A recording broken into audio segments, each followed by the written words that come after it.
Hello guys, it's Megan Jaco and you're watching Jaco Malangan TV.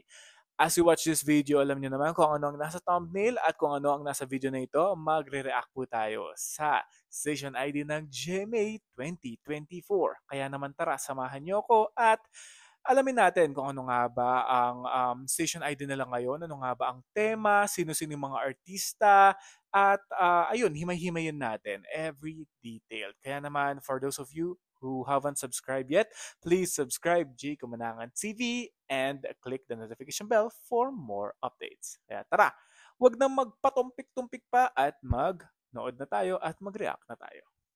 In 5, 4, 3, 2, 1, let's go! Play! Puso ng Pilipino.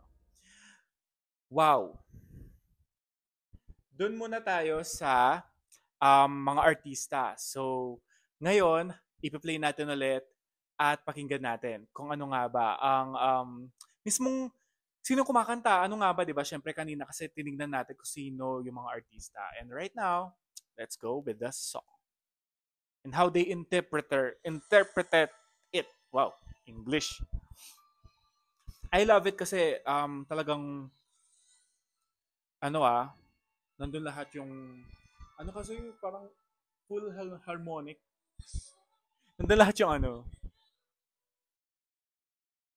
I love this, 'di ba? Napaka-nostalgic. 2004, 2008, 12, 13, and 18. Tapos ngayon iniba nila.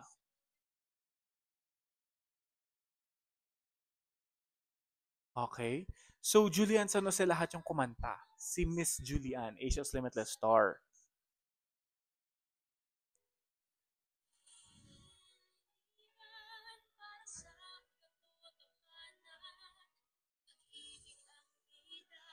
Sa ating puso't isipan. Sorry hindi na sinasabayan ko. So ang pangarap sa puso ay ang hangad. Kumbaga maka ngayon mismo yung lyrics. Maka ano, talagang ngayong nakatema talaga kung ano yung nangyayari ngayon. Sayalay ko sa'yo na tagumpay.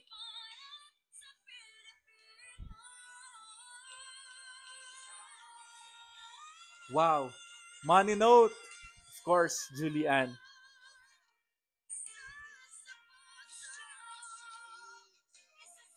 Garrett. Rita. So may mga backing vocals din na kasama nila sa AOS.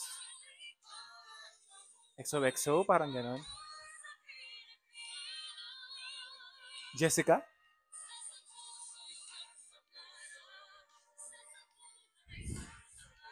Okay.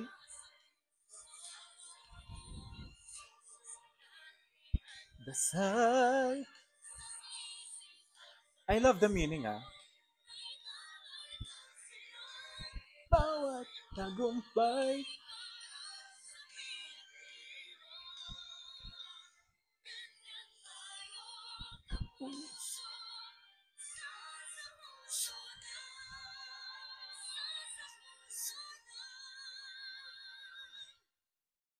Wow.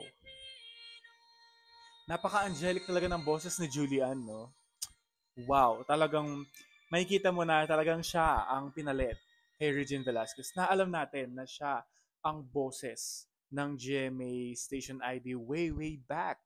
Kamusta guys? Sinamahan niyo ba akong panoorin? Di ba? Siyempre nanonood kayo. So, sinamahan niyo akong panoorin ang Station ID ng GMA 2024 version. Dalawang beses. Una, kung sino mga artista, nag-react tayo. At pangalawa naman, yung boses o sino yung kumanta, paano niya kinanta, at si Miss Julian sana sa yon. So, himay-himayin natin. First, yung mga artista behind the video of Station ID 2024. Okay. Ayun, may naririnig na ako sa X, sa mga Facebook, social medias na hindi kompleto yung mga artista ng GMA.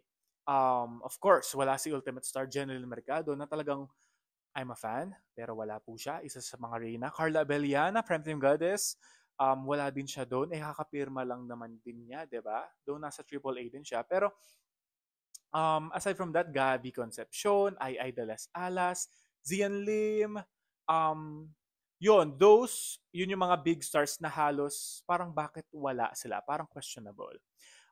Though narinig ko at nabasa ko na invited naman si Miss Jen, kaso hindi lang nga lang tumugma sa schedule. Maybe other stars, ganun din yung rason at na-invite naman sila.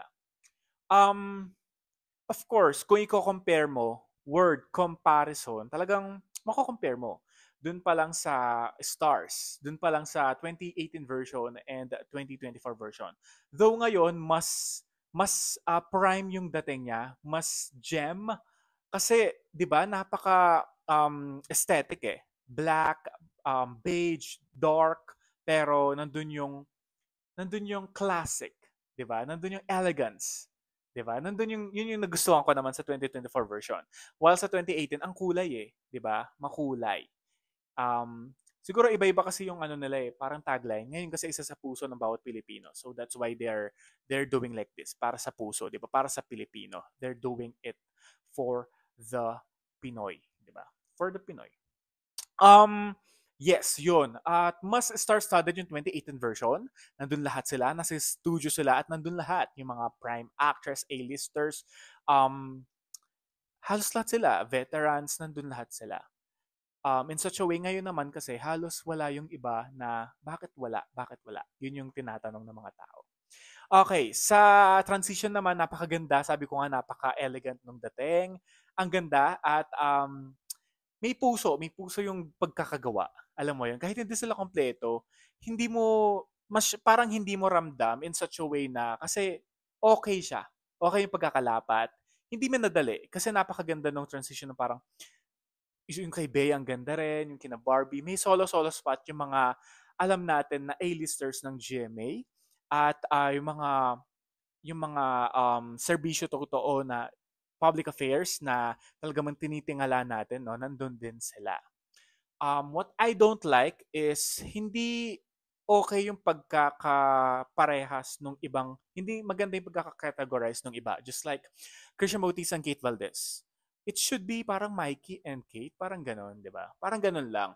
Also Michael Daez and Jasmine Curtis. Meron silang, may English kasi ako, meron silang pare-parehas na mga active shows right now. Bakit hindi pinarehas si Jasmine sa mga kasama niya sa ano? Or might as well solo? Just like Mikael also. Hindi ko, kasi di ba, wala silang show na na nandun sila. Parang ano lang, hindi lang, ha? Ba't ganun? Ba't magkasama sila? Rochelle Pangilinan and Gabby Eigenman naman, okay naman sila dahil solid naman talaga silang kapuso ever since. At saka pare silang PPL management. Yun lang.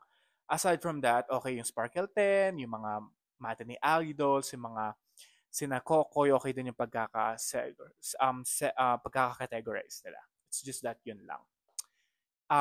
Okay, doon na tayo sa song. Yun, di ba? Siyempre, na-miss natin. Na-miss natin talaga yung um, kapuso namang kulay ang buhay, di ba? Um, 2004, 2012, 2018, yun talaga at yun ang GMA Station ID. Pero ngayon, iniba nila base sa mga, kung ano na nga ba ang nangyayari ngayon. Isa sa puso, di ba? Tagumpay, ganun yung mga words ngayon is akmang-akma para sa mga Pilipino at mga kapuso out there. So, I don't mind changing it. It's just that parang nawala na yung pagka-nostalgic ng Station ID way back 2004 dahil yan ang strength ng GMA na meron silang theme song, OST, 'di ba?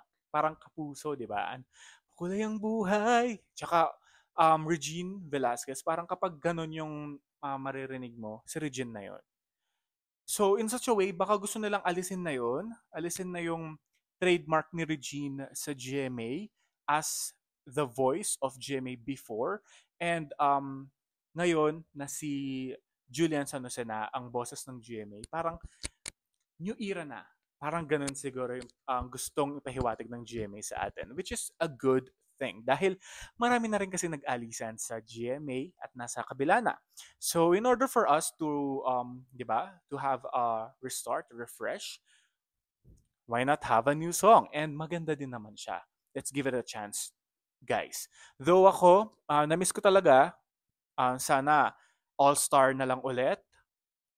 Halos nandiyan din naman yung mga magagaling natin mga singers from The Clash. Hana, Marie Chris, Aisel. Wala rin pala si Aisel, no, and Marie Chris na mga singers sa ano. Yun. Um, though Julian, syempre lahat, okay naman. Okay yung pagkakanta niya, may puso, very angelic. Parang mas gusto ko sana kung all-star. Pero okay lang. Okay lang. Hindi naman magbabago um, yung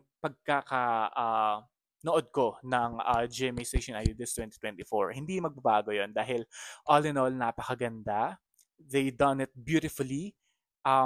Sabi ko nga, elegant, napaka-classy, at akmang-akma siya this 2024. So guys, thank you very much. Hope you like this video. And comment down below, pag-usapan natin kung sino ang gusto pang paghimay-himayin ang GMA Station ID as a solid kapuso. So this has been Chico Manakan TV. Thank you for watching. Till next time.